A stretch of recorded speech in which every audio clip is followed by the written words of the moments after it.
If you are someone who has been molested, or you're the family member, friend, or spouse of someone that has been through it, stay tuned for this video.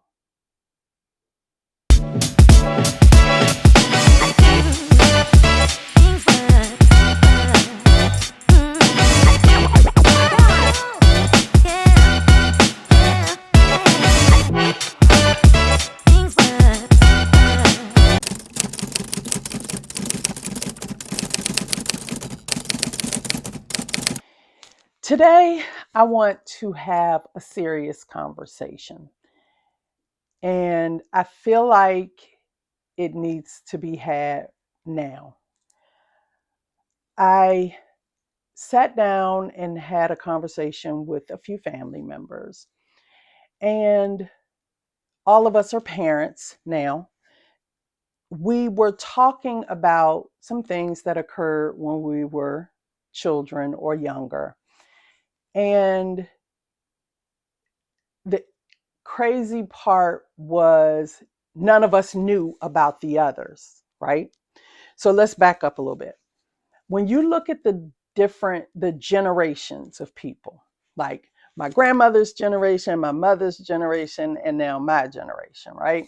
In our grandparents' generation, women got married, they weren't really working a lot, like they were homemakers, they had babies and took care of their husbands. And in a lot of families, those husbands were abusive. They had come back from wars and things like that, and they had experienced trauma. So they kind of and didn't know how to deal with it and kind of took it out on the families. Then you have my mom's generation that grew up in a household where they saw this going on. So a lot of those women were not willing to take abuse from their husbands or cheating from their husbands because they saw what it did to their moms or grandmothers. And then you come to my generation where there are a lot of single moms for that exact same reason. There's not that huge pressure to get married if you get pregnant or something like that, shotgun weddings and all this type of stuff. But one of the things that has been pretty consistent up to this generation, I think, is that people have suffered from molestation, sexual abuse in silence. In households where kids did tell, like let's say you told your mom, and it was someone that the family knew, it could be someone in the family, those types of things, and it was kept hush hush. So I remember, and we talked about this pre Tyler Perry, and I'm saying pre Tyler Perry, and I'll explain why in a second. There were movies, and I want to say the movie was Soul Food, but there were movies where you would have that family member that was upstairs in their room, and you would drop, I think in the Soul Food they dropped the plate off at his door and he would open the door and get the plate, but nobody, it was kind of implied that they didn't want the kids around him. Or you have movies where they'll talk about the uncle that you don't let your daughter be around because he's done it before, but nothing ever happened to him, never called the police, never, nothing ever happened. And so now, post Tyler Perry, where he has had movie after movie where they have shown honest situations of abuse, sexual abuse, whether it's an uncle, a dad, a cousin, a neighbor, whatever it is. In the Tyler Perry movies, they address these topics differently than they did back in the 70s, 80s, 60s, however, whatever. What we noticed in our conversation was that there had been a lot of emotional weight on those of us that had experienced it. because we were afraid to tell, scared, scared, afraid, scared and afraid of different things. One, you're scared that people might accuse you of, like, let me say, rephrase that. One, you might be scared because you feel like it's your fault, like you did something to deserve it or to bring it on, right? Or you might be scared because the person has threatened you and said that if you tell, I'm going to hurt your mom or your parents or your siblings or something like that. Or you could just be scared to tell because you're embarrassed, or you like, there's so many emotions that go on with it, especially as a kid, when you are under the age of, let's just say, 15, and you're going through these types of activities. There could be situations where the predator is telling you that this is what you are supposed to be doing. This is how you treat certain people. It's so many lies that they tell to keep you hostage in your mind. And so for me, I did not tell about what happened to me until I was in college. And at that point, I can't remember, because the person that assaulted me died some years later, but he was still a part of my life, of my family, for some years until that happened. And I never told anybody in my family or anybody until I was in college. You know, let's go back to the conversation. I'm trying not to be emotional, so let's go back to the conversation. Each one of us had different reasons for why we didn't discuss it. And interesting enough, when you are discussing things that someone else has been through that you have not experienced, of course, we all have our opinions of how we would have dealt with it. But when you're going through it, it's an entirely different situation. And whether it's sexual abuse, physical, like domestic abuse, or whatever it is. And for us, the conversation was very much needed because it allowed them to know that they were not alone and that they were not wrong in whatever way they chose to deal with it. Silence keeps you hostage. And the biggest point we took from the conversation that we had is that we don't want our girls to ever have to deal with the things. And not just girls, because I had boys. I had boys. So our kids, our children, we don't ever want them to deal with the heaviness that we had to deal with. And so as the conversation went on, I found out about other family members that had been assaulted and people who had assaulted, you know, like, it was just crazy for me to hear about the things that some of the people in my family had gone through that I was not even aware of. And it's crazy because you think about I'm a woman, obviously, but as a woman, think about that uncle or cousin or neighbor who just creeps you out, right? And as kids, when we were growing up, go give your uncle a hug or go give your auntie a hug, and whether you like them or not, you had to get them a hug. And we did that because my family was a family of huggers. It was my Anybody that knows my family knows my grandmother. She was a caregiver. My mom is now. And their door is always open. And for me, that was normal life. Like, no matter who you were, if you were family, a friend, or whatever, if you needed a place to lay your head, if you needed food in your stomach, you were always welcome. It wasn't until I grew up that I saw places where people would turn you away. Oh, we don't have enough food for anybody, just our family. So, you can't come over here for dinner. Or, oh, we don't have a guest room. So we don't have anywhere for you to stay if you don't have a place to go tonight. Like, in my grandmother's house, if she had a couch, a floor, a bed, you had somewhere to go if you were displaced or if you were going through a situation where you needed help, right? And I feel like that's how we're supposed to be as humans, as followers of Jesus, and just, we're supposed to love each other. We're supposed to care about our fellow man, not just leave them out hanging because they are going through whatever it is they're going through, right?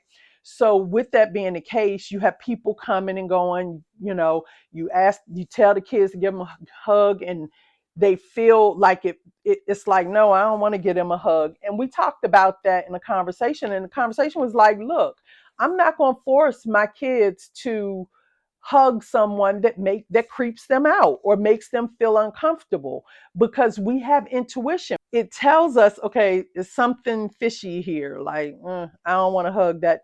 Mm-mm. Hey, how you doing? Let's keep it that way. So I feel like that was like the most important takeaway, that we wanted to, no matter how old they were, give them the ability to be able to say, mommy, I don't feel comfortable with that, or mommy, this person makes, creeps me out, or whatever the case may be. When we talked about how, like, if you regret it not telling, or how you handled the situation, or being quiet, let's say that, for me, I don't know if I regret it. I don't think I regret it not telling. I should have told sooner, but I'm not going to say that I regretted it, because, you know I don't know. And as we were going through our talk circle that day, I don't think anybody else said they regretted not telling. Now, there are some negative consequences to not telling, and we'll talk about those in a minute. And I also printed out some statistics, so we can talk about a few statistics dealing with molestation. And I wonder if I can even say that word on here. Am I going to have to bleep it out? I know. Anyway, I'm new to this. So I don't know if that's a word I'm not supposed to be saying. But there is, when we talk about being silent, there is a power that you give the predators by being silent, because it allows them to go unpunished for what they have done. It allows them to possibly abuse others after you that could be saved if that voice was heard, if someone spoke up and said, this was done to me, and it was not right, it did not make me feel comfortable, and something needs to be done. Like, speaking up is important, because you can save somebody else the trauma of going through what you went through. Not only that, speaking up also gives someone else who's been through what you've been through the opportunity to know, I'm not the only one. Like, there are other people that I can talk to that have been through what I've been through, and maybe be able to give me an idea of what I should do to get through this, to get over it. Because think about the fact that the heaviness of dealing with that type of situation can lead you to depression. It can lead you to drug addiction. it has led people to suicide. Like, there are so many ways that people punish themselves for the things that were done to them by these predators. So talking can give the support, the words that might help bring someone out of that atmosphere. Sharing your experiences could lead to healing and support for others, people who have been through it, like I said, or people that are supporting them. So, sharing your experience is important to move forward.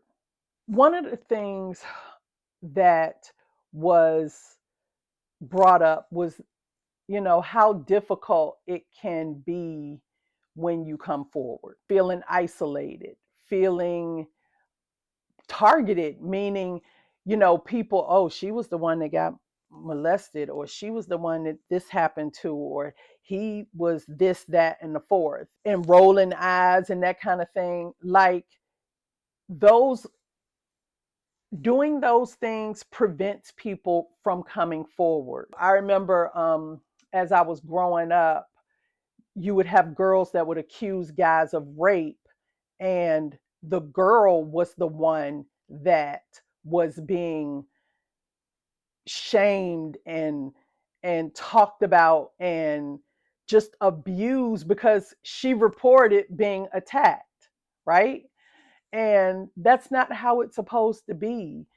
It's supposed to be that way against the perpetrator, but regardless of how we look at it, we want to remove those barriers that keep people from coming forward. We want people to know that they have a safe place to land if they're going through this or have been through it and they need to share their story. Providing that safe space, that environment to give people a place to open up and share and report is vital.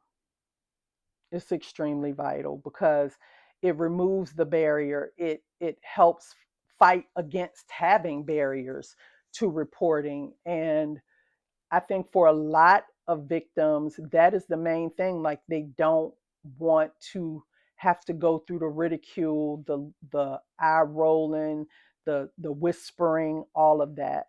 I know for me, I was just confused. I didn't understand it. If you have been through this, or you know someone, or you suspect, contact someone, reach out to a hotline. We're going to list a hotline and some support centers in the description for you to reach out to. Reach out to someone, call the police, do something. Don't let the people that you love suffer because they are too afraid to come forward. One of the main excuses that predators use is that they're going to hurt someone. Like, if you tell, I'm going to kill your mother, or I'm going to kill your siblings, or something like that. And you see it on TV, right? And you think it's uncommon, like you think that's only on TV, but really they get these stories from real life. These are things that have happened to people. These are things that are happening as we speak to people that you know. As a matter of fact, let's talk about the statistics. Okay. According to the National Sexual Violence Resource Center, 1 in 5 girls and 1 in 20 boys are victims of child sexual abuse. 1 in 5 girls and 1 in 20 boys. And if a young lady or a child is abused once, it is more common and more likely for them to be abused again. by someone else. And that speaks volumes, because if you are dealing with depression or drug abuse or alcohol abuse after going through something like this, it lowers your boundaries, it lowers your defenses. So you are more likely to let it happen again, or have it happen again, not let it happen again. These things are so important for us to talk about right now. We're going into a presidential election in less than a month, where we're talking about whether or not we're going to elect a woman or a man who has been accused of this multiple times with underage girls, who has put his hands on and done things to grown women without their permission. Like, having control over what happens to my body is important to me. That is important. And this presidential election is important because these things are in jeopardy. So make sure you get out and vote. Anyway, back to the statistics. It is estimated that 90% of child sexual abuse victims know their perpetrator, often a family member, close friend, or trusted adult. Many cases go unreported, contributing to the cycle. Because they are afraid to talk, the person can do the next person and the next person and the next person. The majority of sexual abuse victims are between the ages of 12 and 17, but abuse can occur at any age. I'm going to jump in that one real quick, because a lot of times you will hear, and this happened with me, the fact that you feel that a 12-year-old has the sense to purposely go after a sexual relationship with an adult male, and there's not a problem there. Because let's say the child is abused, right? And they've been perpetually abused. So at this point, they feel like that abuse is attention. So I want this attention. And that could possibly be the case. But that's a problem, because she needs help. Not to be ridiculed because you feel like she's going after adult males or being too sexual or doing this or doing that. That's when kids need help. Help.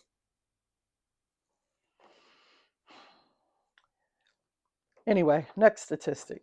Survivors of child sexual abuse can experience long-term psychological effects, including depression, anxiety, and post-traumatic stress disorder. I said it earlier. Like, there are ramifications for everything, and this is no different. And unfortunately, when you have been through this, it can, the last thing you want to do is break a child before they've even had a chance to even live, right? And so, this conversation, I know, is going to be a problem. I know it's going to ruffle some feathers, because people, you're not supposed to talk about your business out in the street. You're not supposed to bring, what is it, dirty laundry. You're not supposed to air your dirty laundry. All these different things that you're not supposed to do, which allows the perpetrators to keep doing it because they are not exposed. Then you have hurt people that hurt people. You are perpetrated against, and then you turn around and become the perpetrator. Like, come on now. According to the U.S. Department of Health and Human Services, children who disclose abuse to an adult are more likely to have their experiences validated and to receive the help they need. That's an interesting statistic, and I'm glad to read that. That's good to know that more of the cases that are reported, the kids are helped, as opposed to they're not believed or whatever the case is. And if there is a reason why you feel like a child should not be believed, then there should be some therapy. There should be something going on to figure out why those behaviors are going on to make you feel like um, they are acting this way purposefully. But even so, even if a 12-year-old child comes onto you and says, whatever they say to try to get you to get involved with them, as an adult, I would think an adult would say, calm down, kid. Let's go talk to your parents. Or, you shouldn't be acting like this. What's going on? Anything other than, okay, let's go to the hotel. Let's go to the bed. Like, seriously? Or let's go around the house and do some inappropriate things, right? And unfortunately, like I said earlier, kids, the brains aren't formed completely until they're adults, until they're over 20, right? There are children that go through what we are talking about and they don't even realize it's abuse. They think that they're getting attention or that this person loves them or whatever, is being fed to them at that time. You got kids that are groomed from very young ages about how they're supposed to feel, what's right, what's wrong, all these different things. And some of those things are inappropriate. They are. Now, this statistic surprised me. Child sex abuse increases 70% when you add a step parent to the home. That is sad. That's a sad statistic. And it's interesting because somebody pointed out, and I didn't know this, that when a lion takes over a pride, so if a lion gets with a female lion who already has cubs or whatever you call baby lions, what do you call baby lions? That the lion kills the kids, right? Like they literally take them out so they don't have to deal with stepkids and they have their own kids. I'm so glad we don't do that as adults, as humans. Because that's crazy. That's scary. Oof. I hope that this video really starts a conversation because I don't want another generation of girls going through what we went through and not feeling like they can speak up. I hope it stops, but we know that's not going to happen. In the event that there are cases of assault that happen, we want these girls to know that they can come to their parents, to know that I can talk to my auntie, I can talk to my teacher, and they're going to help me, not leave me in this situation of abuse. And we need to have conversations with our kids and discuss this. I remember when my boys were growing up, I would constantly ask them, has anyone ever tried to touch your private parts? Has anyone ever asked you to touch theirs? Has anyone asked you to look at it? Anything dealing with your private parts? And I remember my oldest son would be like, ew, Mom, that's nasty. And I'm like, okay, yeah, it's nasty. But if something happens, tell me. Don't let anybody threaten to hurt me because ain't nobody gonna hurt me, period. If anything, you be trying to keep your mama out of jail. But let's scratch that. I feel like we need to have a conversation, and this needs to be an ongoing conversation. I would love to get some feedback, some responses in the chat. Let me know. And if you feel comfortable, if you don't, I understand. But if you feel comfortable sharing your situation, one of the people that I spoke of as I was doing this video today, she wanted me to share some recorded conversations. And I feel like it would be best for us to have those conversations live. My plan is, after this video posts and after the responses from this video, that maybe we can have a live conversation about this subject, about how to help our younger kids and the people behind us to avoid the situation, but if they find themselves in it, how to deal with this situation. I also want to reiterate the importance of giving a safe community for anyone that you know that has been through it. Make sure that you make your space a safe space for them to come talk and have someone that they can share with and someone that will help them. If you feel comfortable in the chat, please share your experiences. Your voice matters. And this conversation and sharing our experiences can help break the cycle of abuse.